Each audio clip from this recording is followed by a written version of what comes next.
All right.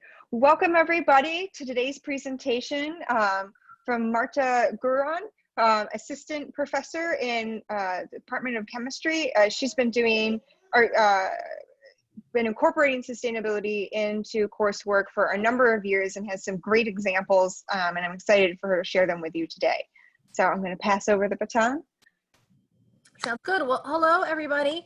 I'm excited to share with you some of the different things I've attempted. I was very fortunate to be one of the people who attended the sustainability across the curriculum workshop that happened a number of years ago at this point.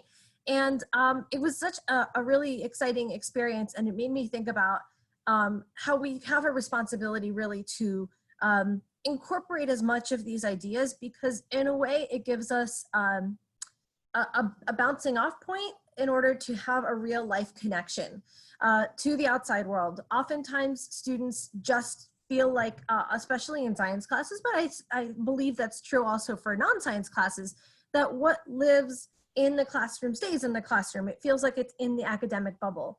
And so trying to create that real world connection, I think, is really, really important. And I think it's a common problem for anybody in any discipline. Obviously, I'm in chemistry, so my examples are related, obviously, to chemistry, but I will address the different audiences that I'm talking about, and I'm trying to have you think about how I think about how to make these different assignments so that they fit into different requirements. So this is entitled To Sustainability and Beyond, Fitting Sustainability into Any Level course. Obviously, if any of you have seen Toy Story, any of the many of them, you recognize my friend Buzz Lightyear there. And his sort of thought and his philosophy is very much, yes, I'm a toy, but I'm still gonna, like, eventually, once he realizes he's a toy, but that once he's, realizes that he's a toy, but he can still do things as a toy. Like, we can't go out and change all the problems of the world. We cannot fix all of sustainability, but in the role that we play as educators, we have the ability to make really big changes and make an impact in the lives of our students. And that's really sort of the perspective that I want us to think about. So just as in terms of an outline, I'm going to apologize from the outset. I have a lot of text on my slides, and as someone who hates having a lot of text on my slides, I'm apologizing from the outset. But I want to explain very briefly why. And the reason is because I know that many of you may only listen to maybe part of this or chunks of this. And for those of you who maybe don't want to listen to all of the audio, I want you to be able to use the slides as a reference point so that it's almost like a list of ideas. So it's a reference for the future, and not so much, I mean, yes, there's a lot of words, but I'm gonna explain what they all mean in a second, but just so that there's a little bit more context other than just project. If I just wrote project, that's super vague, not helpful. But if I give you a little perspective as to what the project was about, if you look at it, say a month, 2 months, whatever from now, if there's a little bit of perspective, it's all in one place. And that was sort of more important to me, to have you have that as a reference for the future. So that's why I chose to have a lot of words, was a decision. So in terms of outline, what's in a name? Sustainability and context. In for a penny or in for a pound. So to what extent are you able to incorporate sustainability ideas into your class? And that's going to depend on a lot of things. Ignite change. We are a Villanova community. What does that mean? Like how do we take that and bring that into the classroom? And finally, citizens of the world. And so what citizens of the world is sort of a big point that incorporates a number of subpoints. And you'll notice there a number of different audiences that I've had the opportunity to teach toward. And I want to give you an idea of how I've incorporated different opportunities for these different audiences, depending on who they are. And especially I wanted to show you, I have taught non-science majors. And so for those of you who are maybe not in sciences or in the humanities, I want you to see sort of how we can incorporate those sustainability ideas that may feel more like science ideas into courses that maybe aren't as science oriented. And finally, to the beyond, where do we go from here? So let's start here. What's in a name? Sustainability and context. So the name sustainability, like what does that mean? And on your screen, this is actually taken out of the advertisement for this very lovely webinar series that we're part of. Villanovans strike to make a socially just and economically prosperous world for all peoples without harming the planet's ecological integrity. A sustainable future is achievable if we come together as a community to responsibly use our available natural and social resources bound by the principles of unity, truth, and love. And obviously all of you have seen this before because you responded to an ad at some point, but I put that there as a context because what I'd like you to do in the comfort of your own home is to take a few moments and decide what sustainability actually means, not only for your discipline, but for your everyday logistics. Think your commutes, packaging for your lunch, tools for teaching, lawn care for your yard, family celebrations, whatever, the things that we do every day. Because I find that a lot of times it can be hard to connect if you're a philosophy person or in theology and you're talking to someone for whom philosophy or theology maybe isn't a huge, big, driving force in their lives, in the same way that I might be teaching a science course to someone to whom science is not a big driving force in their lives. The one thing we do have in common is our humanity and the fact that we still all brush our teeth and we still all have to get to work somehow, or maybe, or we have to eat, and how are we going to eat? And so a lot of times the points where we can really connect with our students is in the everyday and not so much in the super fancy, highly technical, maybe almost ethereal, aspirational world of our very hyper-focused disciplines. And so I encourage you to take those few minutes, and since this is a recording, please, I say this to my students a lot, pause, think about it, and hit play when you're ready to come back so that you come in with the next thought process already having sort of a mind frame for the rest of the talk.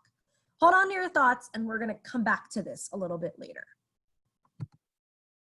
So hopefully you have paused, you have thought about it, and you've hit play, and here you are, you're back. So let's kind of put this into context. In for a penny or in for a pound. Clearly this is a play on words. It is, the idea is, to what extent are we able to incorporate these sustainability ideas into the classroom? And a lot of factors are going to affect that. Things like how much time do you have to prepare? A lot of us, I'm sure, are feeling the pinch with online learning and all these other things. Maybe you're teaching a new course. Curricular requirements. There are many courses that we teach that, you have to get through 12 chapters or bust. And it can feel very difficult to try to incorporate sustainability ideas into that kind of environment. Administrative support. So if you are trying to do something maybe a little more hands-on, you might need to have administrative support to be able to enact some of these ideas.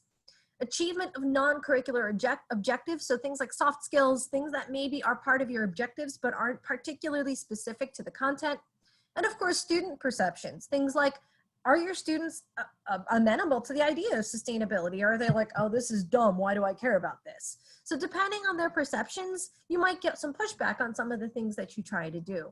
And of course, there might be others that I'm not considering. I just want us to think about the idea that you don't have to redesign your entire course, but you can if you want to. And so in some situations that might be really, really helpful. And in some situations, it's totally impractical. And so I want to address that. You're going to notice as I start giving examples, I'm going to have the penny ideas and the pound ideas. So the penny ideas are the small changes, the little things you can throw in amidst a much bigger class that maybe isn't being changed drastically. The pound ideas are going to be the ones that require a lot of restructuring, maybe thinking about changing the way your syllabus is designed, etc. So you're going to see that distinction between sort of small ideas and big ideas over the course of the examples that we discuss. So the next idea here is, you notice, Villanova University Sustainability, Ignite Change. Ignite Change, that is, I don't know about you, but I've always looked at that motto and I think of that as being such a Villanovan thing. We don't just talk about changing things, we actually do those changes. You'll notice this is the only slide, I think, except for the last one in my talk that is white and not black. And the reason for that is largely because I want it to stand out. It's different. We're doing something. We're changing things. It's different. It's sort of supposed to be symbolic. A lot of times it's very tempting to talk about change. Oh, what would you do in this hypothetical situation? Blah, blah, blah. Let's talk about something hypothetical. And that has a place, but I find that it doesn't necessarily satisfy the itch that students have to really make that connection to the real world. And so we want to consider the change, we want to make the change, and we want to ignite the change. So considering the change is the talking part. That's where you go in class and you say, hey, what are some things we could do? Making the change is like, okay, what is it that you can do in your everyday? And igniting the change is, how can your students ignite that change in others? So taking it to the next step. Now, what I want to show you here, there are 3 pictures on here that are all representative of things that I've done in my classes. I'll point over here with my little cursor. Actually, this and this are both from the same event, and this happened, this was a poster presentation that my non-science majors put on about projects where they actually had to create changes in their community, and then they presented the changes that they did to the population at Villanova in a poster session, clearly in a different time, but go with it. You'll notice Father Peter, believed in the idea and came to it, and a number of administrators and other faculty members and staff members came. So here obviously is Father Peter, and he's talking to one of my students, and my student was sharing his ideas with Father Peter. Now keep in mind, this is a project where he already engaged with the community, and he's talking to Father Peter about how he has engaged with the community and what the outcome of that was. So that's the igniting the change part, asking your students to take it to the next level. This, this over here on this side is a poster. Obviously, I'm not asking you to read all of it, but it's from a student who also was part of this poster session, and she was able to incorporate theology into the ideas of sustainability. So to those of you who are maybe in the humanities and thinking about how do I think about sustainability in the course of my class that maybe isn't super science driven, there are ways to connect these things. And she pulled on Care for Creation and was able to create an entire mass that she picked out songs that were environmentally related. They had a whole discussion at the end about all of about ideas about what the songs meant, and like she asked the priest to deliver a homily about the environmental changes. I mean, it was amazing what this woman did. This picture on the bottom, right here, you can see this is from more recent times, AKA face mask time. And this is from a very recent class that took place. These are some grad students in the chemistry department. And what we did was I asked them to not only consider, we were doing a polymers class about plastics, and this was a field trip where we went to Valley Forge, and I'll talk a little bit more about what we did later, but it was an optional field trip. Obviously times are weird, so I'm not gonna expect everybody to come, but out of 12 students, 5 came. And we ended up being able to pick up some trash at Valley Forge and talk a little bit about the concerns of single-use plastics. And looking at how Valley Forge was showing us the challenges with single-use plastics.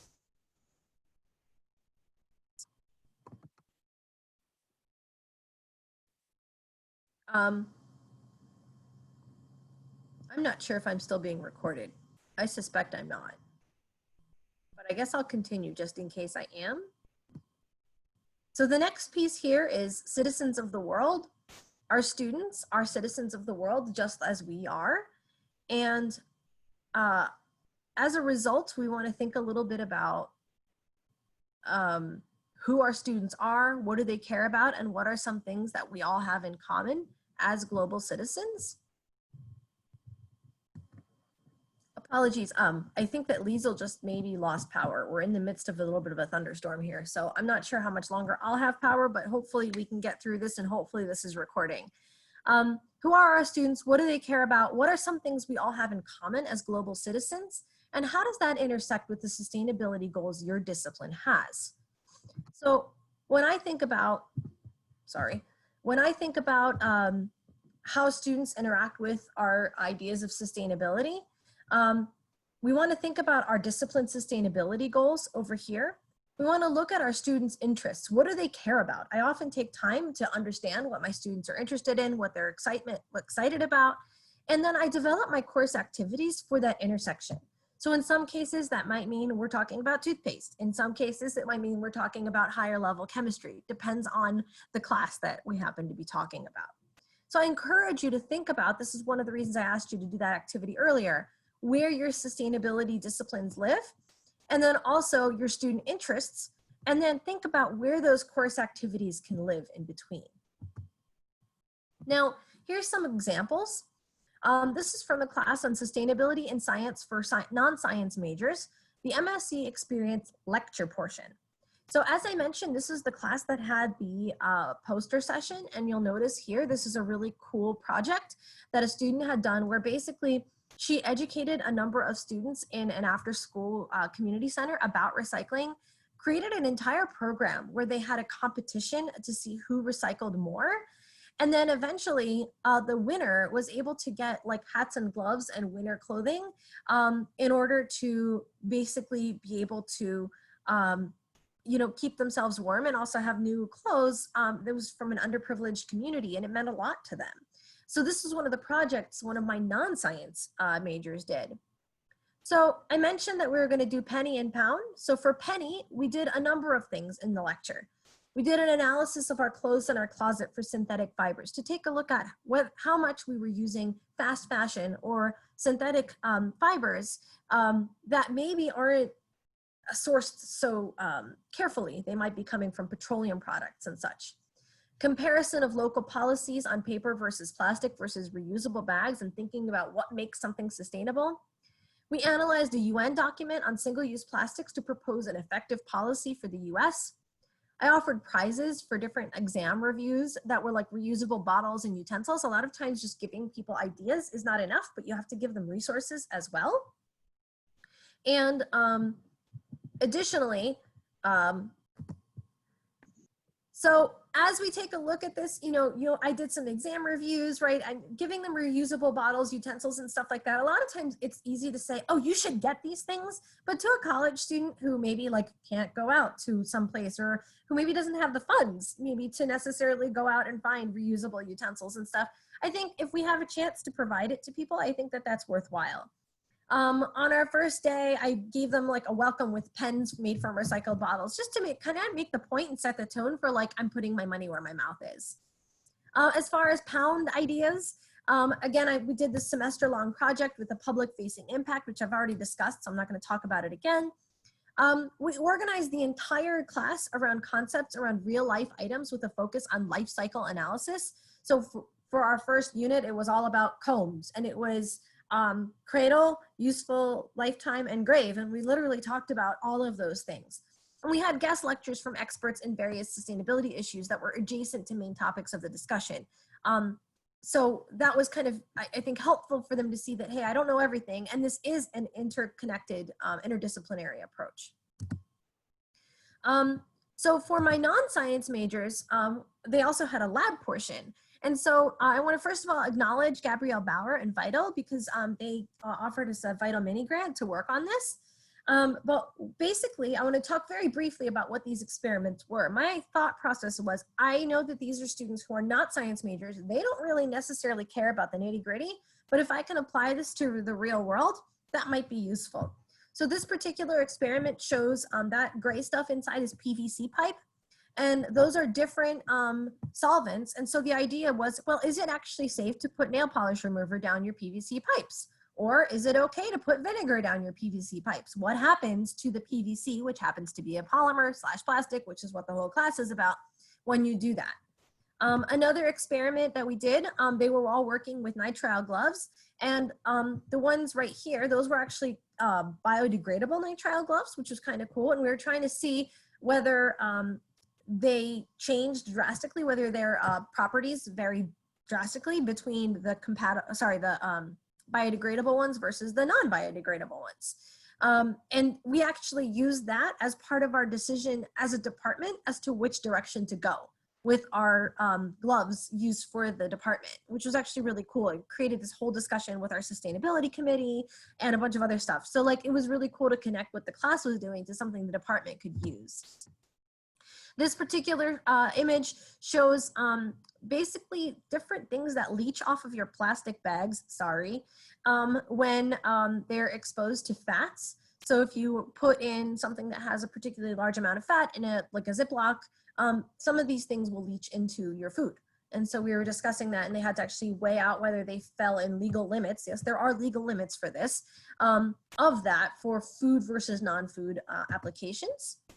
And finally, this is a picture of, basically this is a UV lamp that was looking at UV degradation of common household type items. And I asked them to look at natural polymers versus synthetic plastics. And after 4 weeks, you could actually see that some of them turned brittle, some of them turned yellow. And we discussed how that changes the useful lifetime and actually contributes to the amount of landfill that we end up with. So seeing that visually was really useful. In terms of, this was sustainability in a class that is Gen Chem, it's a lecture class, it has so much content. It is one of those classes that you just keep going and you cannot stop. And so it is really, really hard to put in a pound type idea, right? One that completely reconfigures everything. One thing that you could do is you could, this would require an intense course reorganization. But it's possible that you could, and I've done it in my head, and I've actually done it written out, but it hasn't really been adapted because it requires a lot of background work, is to reorganize it around real life sustainability issues and still hit the same topics, but organize the information around sustainability issues where those become the cornerstone of how you discuss that topic.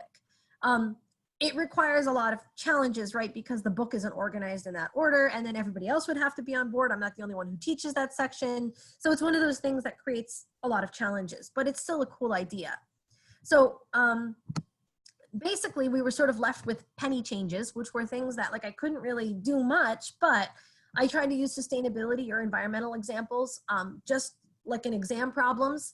I had students decide whether they felt the greenhouse effect was a real thing, based off of real data where they had to do the actual math and decide whether that was a thing. And especially if you have a general chemistry class, you don't necessarily know where people stand on these things. And so it's cool for them to be able to discover it using the math and the science that they've already learned. I devised some PBL problems, so problem-based learning, which are often open-ended type questions based off of real world challenges. So for example, I designed this whole thing for basically the first day as an icebreaker about the treatment of an abandoned zinc mine and whether it's affecting the wastewater. And the students had to do some research. They had to think about the toxicity of zinc. It also created some relationships among the very brand new freshmen. And they had to really think about, why they're studying general chemistry. And finally, incorporating these practice problems like, hey, wastewater treatment of heavy metals, is this a way that we can think about solubility? Another idea here, this was for Gen Chemistry laboratories for science, but not chemistry majors. A lot of these experiments are preset. So again, pound changes can be difficult, but one thing we did do was I replaced a lab that had a bunch of mercury and lead with a lab that generated much less hazardous waste. So reconfiguring what we are actually doing in terms of making ourselves more sustainable was important. In terms of penny changes, there is a lot. We moved to a glassware sign-out system that required a whole lot less paper. So that's sort of those logistics I was talking about of how you run your class. I insisted that students choose the dirtiest glassware to clean and replace it cleaner. Now that might not sound like a sustainability thing, but we don't have a ton of staff and they don't have a million years to sit there and clean glassware. And so if glassware looks dirty, they'll throw it away. And so we're actually contributing to increasing reuse of these test tubes if we ensure that they come out cleaner. Now, not every class does this, and so we often end up cleaning somebody else's dirty glassware, but I'm trying to show that as citizens of the world, we sometimes have to clean up other people's messes, and that's okay. We switched to using Sharpies instead of single-use paper labels. We scaled down our experiments so that less waste was generated. That was a team approach. So instead of using 1 gram, can we do it with 0.2 grams? And so all of a sudden you generate 1/5 of the waste. Like that was a big deal. Encouraging data sharing that was digital with Google Drive as opposed to like having to write everything out on paper. On the left here, this is something that we're not going to go through. I could probably do a whole talk on that, but I'm not going to. I'm just going to put it there again for reference. These are enact as many steps as possible from the 12 Principles of Green Chemistry from the American Chemical Society. We purchased, again, this is something the staff did, they purchased slightly better quality glassware so it was more durable, so we could reuse it more often rather than just throw it away. And again, a colleague of mine, Michael Heinrich, sort of came up with this idea to have some of our assignments online so that we were generating less paper. So those are things that are applicable to pretty much any class. For a chemistry majors lab, we completely reconfigured the entire class, and actually it generated a really delightful paper in JChem Ed. And this was a result of our last sustainability workshop, which was super cool. So we started off having an introduction to hazardous waste and safety in the lab from our EH&S officer, Alice Lenthy. And these were freshmen, first thing they came in, you know, they basically get hit with waste and safety. And so it creates this culture of safety and sustainability. All of our lab write-ups required a sustainability section where students had to discuss which were the chemicals that created the most hazards and then try to come up with an alternative. And then we had a research project that encouraged the idea of thinking kind of in a way that research scientists work, where they had to actually replace one of the chemicals they used with something that was more sustainable, actually run that experiment alongside of the literature synthesis and compare the results of what happened. We also had a previous experiment that Dr. Jared Paul had used, which also showed how you could use a recycled aluminum can basically as a starting reagent for a reaction. So being able to show how we're trying to be more sustainable in the lab was also effective. And this is just a graphic from our paper, basically looking at how we tried to think about syntheses which were sort of research-based and how they impact chemical waste and hazards and safety. This was in a graduate level course that was about plastics. Again, I was able to basically configure a lot of this around what we what I wanted to do. I insisted on an inclusion of cradle to grave life cycle analysis, much like I did in the non-science class, but these students had a much more strong focus on things like synthesis and things that are more relevant to a graduate student in chemistry, which is why I wanted to point out student interests are super important. Know your audience. You got to know what they care about so that you can relate it to what they care about. Every single student in this class was a part-time student who worked in industry. And so I focused a lot of that based off of that with the idea that if they make the change in their life, they can ignite change in their industry where they are and bring some of those ideas to the table. So some of these smaller ideas, again, we had them do a single-use plastic log and challenged them to minimize how much single-use plastics they use. It was a journaling exercise that they did. There was a lot of technically challenging readings. And so we actually used discussion time with those technically challenging readings to think about how the synthetic steps actually affected the synthetic process. So even though it wasn't part of the reading, we talked about sustainability as something that's part of the reading, even though it wasn't written about in the reading. So we used our experience in industry and in the lab to tie that together. One example I gave is like, oh, what if I added more catalysts? What would that do in terms of sustainability terms? And also, what would that do from a synthetic standpoint?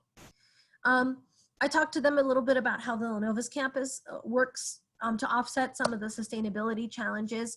And then, as I mentioned, we had an optional field trip to Valley Forge, and we had a picnic dinner. The challenge was to try not to use single-use plastics. And then we had a nature walk where we actually picked up trash, which was really kind of cool. As a lot of students sort of expressed, they enjoyed that and they appreciated how we were trying to enact some of the things that we talked about. So basically, you know, kind of summing up what we're talking about and what you can take out of this. You can go in for a penny or for a pound, but just go, like do something, you know, make one change, even if it's a little tiny thing. And don't forget that Venn diagram, right? What are your discipline sustainability goals? And what are the student interests? What is your audience? What do they care about?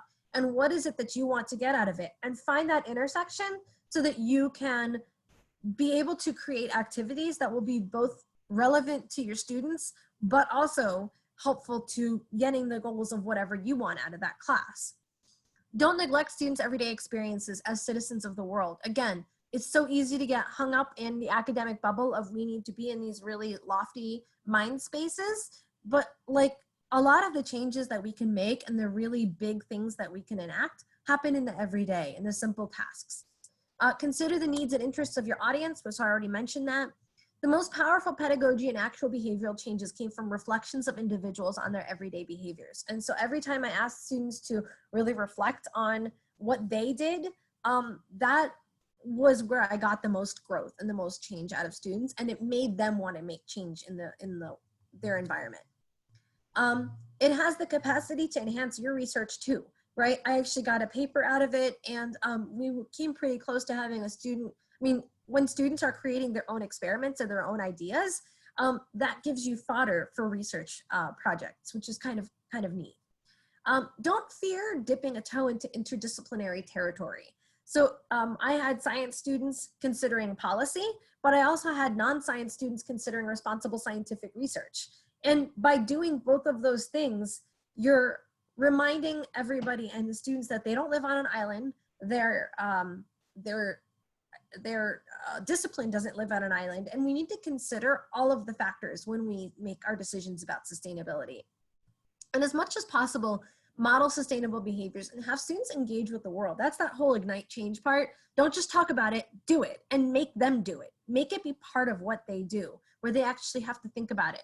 You know, whether it's that exam problem where they have to convince themselves that, you know, climate change is a thing, right? Or whatever it is, if it's them making a point to themselves, it's going to have more of an impact. So just a dose of inspiration. I had a student who, unfortunately, I couldn't find it again. I think he might have taken it down, but he wrote a song about where waste goes that he published to YouTube and got donations to a recycling center for, which was really, really cool.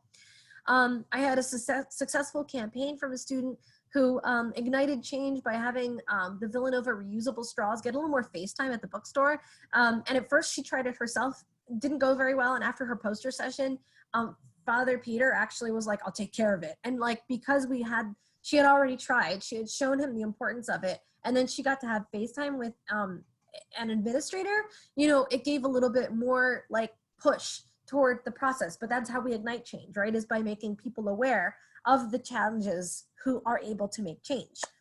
And then again, I mentioned that group activity where students were able to not only bring in extra recyclables, so that was sort of a win for the environment, but then also got the win of whoever got the most was able to get the hat and gloves or whatever for the winter. And then finally, this is sort of the tie-in.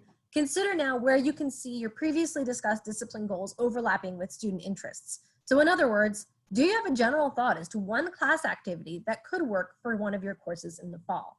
Think about that Venn diagram for you, and hopefully some of the ideas I've given you of things I've done might be able to sort of inspire various things as it pertains to your particular discipline. So these are just image credits, nothing terribly exciting. And I just want to thank you. If you have any questions, I recognize this is an asynchronous webinar at the moment, but I'm easy to find, marta.garon@villanova.edu. It's not difficult to find me in the Department of Chemistry website. So I want to thank you very much for watching, and I hope that you got something out of this. Wonderful. Thank you, Marta. This was great. I learned a lot. I'm so inspired by your students and the work that they've done. It's really wonderful. And I'm sure those who are viewing this will also get that same inspiration. So thank you for sharing all the hard work that you've done over the years and lessons learned and inspiration for the future. Excellent. Thank you for the opportunity. So hopefully I'll hear from some people, and hopefully we can, maybe create some partnerships or something out of that. That would be great. I love it. I love it. I'm gonna